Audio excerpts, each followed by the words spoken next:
صوبه نصیب کې شبګیري وي زما خوب د جانانه په زنګون غواړمه او وایي سنان تل به له ما سره داسې خو نه ده چې بیلتون غواړمه. سلام مینه او ادب ټولو ملګرو ته. زه استقلال مشل چې د ننګرهار سره تعلق لرم. دغه یو څو انتخابي بیتونه دي د سنانجان د پیچ مینوالو ته ډالۍ چې ساقي راته د ټولې میخانې قصه کوله، بابا راته د تېرې زمانې قصه کوله، او توبه خدایه توبه عقل او فکر مې حیران شو چې مور د بالاکوټ د زلزلې قصه کوله.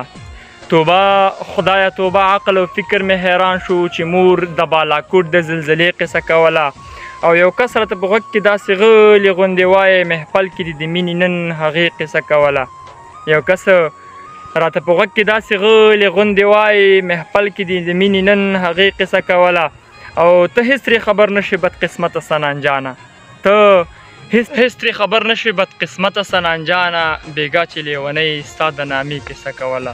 او شعرونه دي چې منزل لرې لاره ورانه، زه هم ستړی ته هم ستړی، څه دې خوښه ده ارمانه، زه هم ستړی ته هم ستړی، نه مې تشتې هېرولی نه زما له خیاله وځي، نه مې تشې هېرولی نه زما له خیاله وځي، زه پخلا به شو جانانه، زه هم ستړی ته هم ستړی. او زغلوي که مې هر څومره ته به هم را سره ګرځې، زغلوي که مې هر څومره ته به هم را سره ګرځې، قدم ونیسه اسمانه، زه هم ستړی ته هم ستړی. او د وفا په ورانو لارو بیا سفر غواړي زړګیه، دا خبره به شي ګرانه، زه هم ستړی ته هم ستړی.